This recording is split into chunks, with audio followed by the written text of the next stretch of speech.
Olá, meus amigos e minhas amigas, sejam muito bem-vindos e muito bem-vindas a mais um lançamento de livro aqui pela editora Diálogo Freiriano.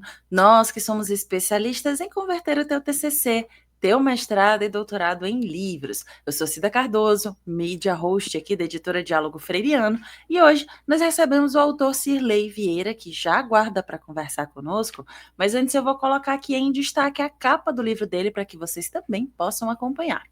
Quando ele não bebe, é uma paz aqui dentro de casa. Mas quando ele bebe, pronto. Homens e mulheres indígenas, pancararu, depois me corrige se eu tiver falado errado, e uso da bebida alcoólica. Primeiramente, então, Cirlei, seja muito bem-vindo. Tudo bem contigo? Tudo bem, bom, um prazer estar falando com vocês, certo? E falar um pouco também sobre o livro, né? Meu nome, como você já colocou, é Cirlei Vieira, eu sou antropólogo, sou professor da UFPE, né, em Pernambuco, né? E esse livro aí é um desdobramento, na verdade, da minha tese de doutorado. Perfeito. Então, Cirlei, agora que a gente também já te conhece um pouco, conhece também um pouco da tua trajetória, eu quero saber como foi que tu encontrou a editora para poder dialogar sobre essa tua obra. Bem, todo mundo que faz um mestrado, uma pós-graduação em geral, não só mestrado e doutorado, mas às vezes uma especialização ou um pós-doc, né, muitas vezes tem a ideia de publicar, né? Isso se a pesquisa que a pessoa realizou, ela se sinta bem com ela, porque às vezes acontece das pessoas fazerem uma pesquisa, mas no final não é aquilo realmente que ela esperava. No meu caso, quando eu fiz o mestrado, logo depois a minha pesquisa de mestrado ela foi indicada para publicação, mas ser indicada para publicação não significa que ela vai ser publicada. Ela é apenas indicada, né? E fica lá no próprio programa, né, ao qual você fez o mestrado ou doutorado.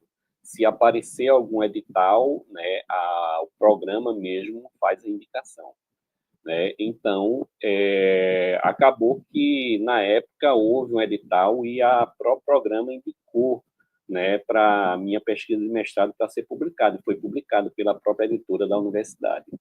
Depois, quando eu fiz o doutorado, né, isso pegou o período da pandemia. E o período da pandemia mudou muita coisa, né? Então, quando eu concluí, ficou ali indicado como publicação, né? Mas não apareceu nenhuma oportunidade dentro da universidade para publicar. Então eu tentei articular outras formas e dentro dessas pesquisas que a gente faz na internet, né, no Instagram apareceu a oportunidade, né, pela editora de vocês e aí Diálogos Freirianos, e aí eu cliquei lá no Saiba Mais, né, informações, e aí vocês próprios entraram em contato, eu tive uma reunião, né, e a partir dessa reunião foi que as coisas foram andando e se desdobrando até a publicação. Que coisa boa! Eu vou colocar aqui novamente em destaque a capa do livro do Cirlei, que é, perdão, quando ele não bebe, é uma paz aqui dentro de casa, mas quando ele bebe, pronto. E aproveito para lembrar você que se você se interessou pelo livro do Cirlei, aqui embaixo na descrição desse vídeo, você vai encontrar o link para ter acesso a ele. Agora vamos falar de fato, então, sobre a tua obra. Eu queria que tu contasse para a gente um pouco do teu processo de escrita, do teu processo de pesquisa, a tua motivação para escrever sobre o assunto e que ao final tu deixasse um spoiler, um gostinho do que é que o leitor vai encontrar nas páginas do teu livro. Ok. O meu livro, ele fala sobre a relação de uma comunidade indígena com o uso da bebida alcoólica, né? E aí ele é proveniente, na verdade, de um desdobramento da minha graduação, né? Eu sou graduado em Ciências Sociais. Na época que eu fazia Ciências Sociais, na graduação, eu fui participar de uma pesquisa que era o impacto do alcoolismo entre os pancararu, que são indígenas do sertão, né, pernambucano. né? A terra indígena Pancararu fica localizada em 3 cidades do sertão pernambucano, que é Tacaratu, Jatobá e Petrolândia, né? Então, eu tive o contato com os indígenas Pancararu, o primeiro contato em 2002, né? E, por meio desse envolvimento nessa pesquisa. E nessa pesquisa foi quando eu me aproximei também da antropologia, em especial a antropologia da saúde, né? E a etnologia. E foi uma área que me encantou, né? Mas quando a gente realizou a pesquisa, na análise dos dados, uma coisa me chamava a atenção, que era quando se falava a questão do uso da bebida alcoólica, né, as referências e as perspectivas colocadas pelos homens em relação ao envolvimento com a bebida alcoólica e as mulheres eram diferentes, né? Então essa visão ela estava presente na pesquisa, mas ela não era foco dessa pesquisa, né? Então foi feito várias entrevistas, foi feito um levantamento imenso dentro da área indígena, né? Mas isso não aparece no relatório essas diferenças, porque o relatório ele via um aspecto geral, né? Como o alcoolismo estava presente na comunidade indígena. E foi na mesma época que comecei a realizar estudos sobre gênero, né? E isso me interessou, eu coloquei para a equipe, mas a equipe, claro, tinha um foco e a coordenadora colocou claramente que isso não ia ser explorado no relatório final. E eu fiquei com esses dados, né? Guardei esses dados, guardei isso. Fiz meu mestrado trabalhando a questão dos aspectos de gênero, mais voltado a homens trabalhadores migratórios, né? Depois, quando eu fui fazer no doutorado, eu quis revisitar isso, né? Então, eu peguei o relatório, fui analisar o relatório e fiz meu projeto de mestrado focando isso, voltar a essa comunidade Pancararu, né, essa comunidade indígena, e a partir daí verificar como era que atualmente estava se dando a relação da bebida alcoólica, mas pontuando a perspectiva pelo ponto de vista masculino e o ponto de vista feminino, né? E aí, assim, a pesquisa foi toda centrada nisso. A gente teve uma dificuldade em realizar ela porque aconteceu a pandemia no meio, né? No meio do caminho teve uma pandemia, então tudo ficou mais difícil, ficou parado. E a área indígena, né, dificultou bastante. Eu tive muitos contatos via internet, até que foi liberado a abertura novamente para você ir à área indígena, à comunidade indígena. Então, o meu primeiro passo nisso foi pedir a autorização da própria comunidade, das lideranças indígenas, né? Feito essa autorização, fez os trâmites normais, né, que a academia exige, né, e a partir daí eu fiz algumas visitas às áreas indígenas, eu passei alguns dias, né, em momentos diferentes, meses diferentes, e fui coletando os dados, fazendo entrevista, fazendo observação participante, e aí escrevi o livro, né, e escrevi a tese que deu origem ao livro, e na tese, né, que o livro é fruto dela, né, ele fica evidente que existe um aspecto diferente, né, de como homens e mulheres indígenas olham para a questão do uso da bebida alcoólica, né? E essa frase é a frase de uma das pessoas entrevistadas, uma mulher, e ela diz muito claramente na frase o que está refletido no livro, né? Quando ele não bebe, é uma paz aqui dentro de casa, mas quando ele bebe, pronto, né? Então, é uma dicotomia entre a paz, né? Quando não bebe, é a paz. Quando bebe, pronto, pronto é os problemas provenientes desse uso da bebida alcoólica, né? Agora, o livro trata também de como a bebida alcoólica ela está presente também na cultura, nos rituais, né? Mas por aspecto diferente. O que ocasiona muito problema é a bebida alcoólica destilada, né? A bebida alcoólica que é feita pelo processo de fermentação de frutos e raízes, né? Pelo o culto da jurema, isso aí não causa problema, é parte da cultura, dos rituais indígenas. Mas quando eles começam a consumir a bebida destilada, aí é que vem os problemas. E o livro trata sobre isso.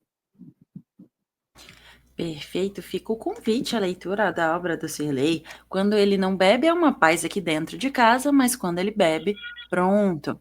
E aproveitando que nós estamos aqui com a capa em destaque, agora eu gostaria que tu falasse um pouco sobre ela e como é que foi essa tua jornada de produção junto à editora para a criação da capa e também a diagramação do miolo. Eu acho que é muito interessante colocar isso, porque eu sou muito sincero em dizer que eu tinha receio, né, em fazer todo um processo sem um contato direto presencial, né? E aí eu tinha minhas dúvidas no início, mas sempre foi muito receptivo e acolhedor a forma com que vocês trataram as questões, sempre de forma muito clara, muito sincera também, né? Desde do acolhimento das dificuldades que eu, como autor, coloquei, né? E a eficiência também de resposta, né? Porque isso eu acho que conta muito, né? Então, o processo ele foi mais fácil do que eu imaginava, né? Eu imaginava que ia ter mais dificuldades, mas não, né? Eu já tinha o texto, né? Isso era um facilitador, né? As pessoas que entravam em contato já me indicavam: oh, você tem que enviar isso, tem que enviar isso, os prazos são esses, né? Desde a assinatura do contrato, né? E a posterior a elaboração da capa, né? Foi muito legal, assim, o respeito às perspectivas que a gente colocava, né? As ideias, né? O pessoal que trabalhou a capa mandou 2 ideias para mim, né? A partir do que eu já tinha colocado, né? E eu escolhi essa que foi a segunda opção que foi colocada, né? Por conta de que você que faz a pesquisa, você que lidar com a comunidade, você sabe muito bem a importância dos símbolos, né, para ele. E na primeira capa tinha um símbolo que era de uma entidade, né, do universo místico, né, e mitológico dos Pancararu, e eu não achei adequado assemelhar com a questão do uso da bebida alcoólica. E aí, prontamente, eu informei as meninas que eram responsáveis pelo design e elas fizeram alguns ajustes nessa segunda opção, que também tinha algumas coisas a ajustar, e daí foi resolvido rapidamente, né? E depois, posterior, a coisa andou muito rápido, né, até a publicação. O processo mais demorado foi o processo de revisão final, né? Que aí detalhes, quando se faz a edição, às vezes se muda alguma coisa, e aí eu tive que olhar cuidadoso para isso, para que a coisa não saísse com erros, né? Que se o erro viesse, não seria o erro da editora, seria o erro meu que não fiz a revisão da forma correta. Mas o processo foi muito legal. Que coisa boa, que bom saber tanto o pessoal do design quanto o pessoal da diagramação, revisão, enfim, conseguiu traduzir aquilo que tu gostaria para o teu livro e hoje a gente pode fazer o lançamento dele da forma como tu gostaria que ele realmente saísse, né? E aí, temos aqui em destaque novamente a capa do livro do Cirlei. Quando ele não bebe, é uma paz aqui dentro de casa, mas quando ele bebe, pronto, homens e mulheres indígenas, Pancararu e o uso da bebida alcoólica. E aproveito para relembrar a você que se você se interessou pela obra do Cirlei, aqui embaixo na descrição desse vídeo você vai encontrar o link para ter acesso a ele. Agora, seguindo para o final da nossa conversa, eu gostaria que tu deixasse uma mensagem para as pessoas que têm o desejo, o sonho de publicar um livro, porém por algum motivo ainda não fizeram. Bem, eu acho que é importante a gente colocar que nenhum processo ele é gratuito, né, de edição e publicação de um livro, a não ser que seja por editais públicos, né, como foi o caso do meu primeiro livro publicado pela universidade, né? Mas toda editora ela vai ter um custo e esse custo ele tem que ser analisado, né, dentro das possibilidades da pessoa. No meu caso, a editora me apresentou 3 propostas, né, todas 3 muito interessantes, e eu escolhi aquilo que mais se adequava à minha realidade financeira ia também ao que eu queria, qual era o objetivo que queria, né? E foi facilitado também, né, a possibilidade de você pagar dividido, né, esse custo, ele possibilitou, né, a publicação. E fora o cuidado que vocês tiveram, né? Eu acho que isso é importante também, né, de todo respeito, todo o processo ser dialogado, né, e dar no resultado que deu, né? Então eu acho que todo mundo que quiser fazer isso, procurem, né, analisem, pesquisem, conversem com a editora, né, e veja, né, se aquilo se adequa dentro da sua realidade, né? Eu acho que isso é um caminho possível. Fica então o recado do Cirlei para você que ainda não fez a publicação do teu livro. Publique, porque publicar abre portas. Cirlei, muito obrigada pela tua disponibilidade em conversar conosco e fazer esse lançamento digital do teu livro. Muito obrigada. Obrigado, até mais. E a você que nos assistiu até aqui, eu também deixo o nosso muito obrigada e faço um convite para que você venha nos conhecer melhor através das nossas redes sociais, nosso Instagram, Facebook, LinkedIn e também aqui o nosso canal no YouTube, onde temos diversas entrevistas com os mais variados autores e assuntos. De repente, um desses assuntos é o assunto do teu interesse, que pode colaborar com a tua pesquisa e, por que não, com a tua vida também. Não esqueça, conte conosco. Até a próxima. Tchau, tchau.